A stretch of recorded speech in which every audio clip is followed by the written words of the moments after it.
ইসলাম মানে তারা বেহেশতে যাবে আর বাকি সবাই যাবে দোজখে, এটা কি বিস্তারিত বলবেন?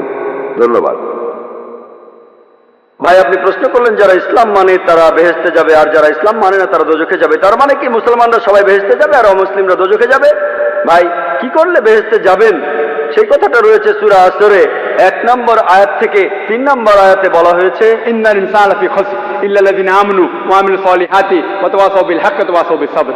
মহাকালের শপথ, মানুষ জাতি অবশ্যই ক্ষতিগ্রস্ত তারা বাদে যারা ঈমান আনে, যারা সৎকর্ম করে, যারা মানুষকে সত্যের উপদেশ দেয় অর্থাৎ দাওয়া, আর যারা মানুষকে ধৈর্যের উপদেশ দেয়।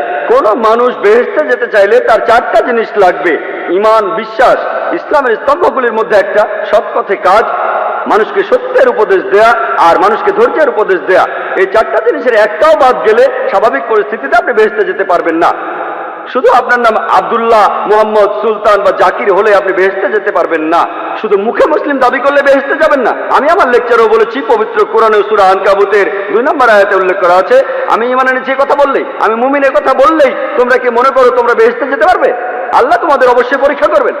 তাহলে নিজেকে মুসলিম দাবি করলেই আপনি বেহেশতে চলে যাবেন না।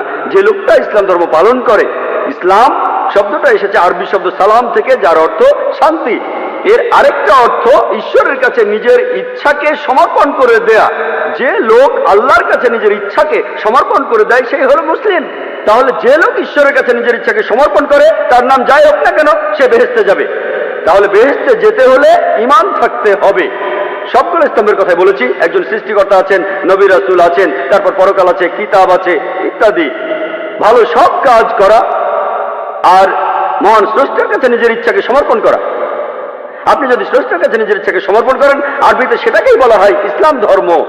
তার মানে এই না যে আপনি পাকিস্তান বা সৌদি আরবে থাকলে বেহেশতে যাবেন না। সৌদি আরবের সব লোক আর পাকিস্তানের সব লোক আল্লাহ মালুম, তিনি জানেন সবাই বেহেশতে যাবেন কিনা।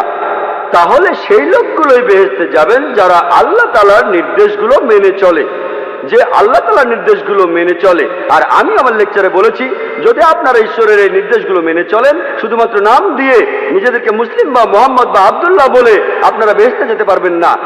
নাম বদলানো এখানে আবশ্যক নয়। একটা নাম গ্রিন, এটা মুসলিম নাম নয়, এই নাম নিয়ে আপনি বেহেশতে যেতে পারবেন না এমনটা নয়। ইনশাআল্লাহ তিনিও বেহেশতে যাবেন, তিনি মুসলমান হয়েছেন, আগে খ্রিস্টান ছিলেন। তাহলে নাম দিয়ে বেহেশতে যাবেন না, ভালো কাজ থাকলে যাবেন। ঈমান, সৎ কাজ, মানুষকে সত্যের উপদেশ দেয়া, ধৈর্যের উপদেশ দেয়া। যদি ভালো কাজ করেন, আপনার ঈমান থাকে, মানুষকে সত্যের আর ধৈর্যের উপদেশ দেন, ইনশাআল্লাহ তাহলে সেই লোক বেহেশতে যেতে পারবেন। আশা করি উত্তরটা। ইসলাম শব্দটা এসেছে আরবি শব্দ সালাম থেকে, যার অর্থ শান্তি। এর আরেকটা অর্থ ঈশ্বরের কাছে নিজের ইচ্ছাকে সমর্পণ করে দেয়া। যে লোক আল্লাহর কাছে নিজের ইচ্ছাকে সমর্পণ করে দেয় সেই হলো মুসলিম। তাহলে যে লোক ঈশ্বরের কাছে নিজের ইচ্ছাকে সমর্পণ করে, তার নাম যাই হোক না কেন, সে বেহেশতে যাবে। তাহলে বেহেশতে যেতে হলে ঈমান থাকতে হবে।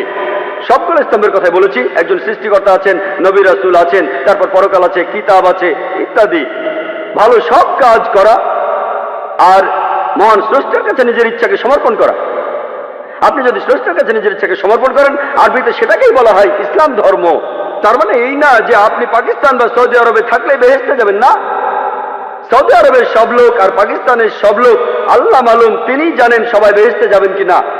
তাহলে সেই লোকগুলোই বেহেশতে যাবেন যারা আল্লাহ তাআলার নির্দেশগুলো মেনে চলে, যে আল্লাহ তাআলার নির্দেশগুলো মেনে চলে। আর আমি আমার লেকচারে বলেছি, যদি আপনারা ঈশ্বরের এই নির্দেশগুলো মেনে চলেন, শুধুমাত্র নাম দিয়ে নিজেদেরকে মুসলিম বা মোহাম্মদ বা আব্দুল্লাহ বলে আপনারা বেহেশতে যেতে পারবেন না।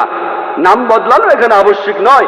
একটা নাম গ্রিন, এটা মুসলিম নাম নয়, এই নাম নিয়ে আপনি বেহেশতে যেতে পারবেন না এমনটা নয়। ইনশাআল্লাহ তিনিও বেহেশতে যাবেন, তিনি মুসলমান হয়েছেন, আগে খ্রিস্টান ছিলেন।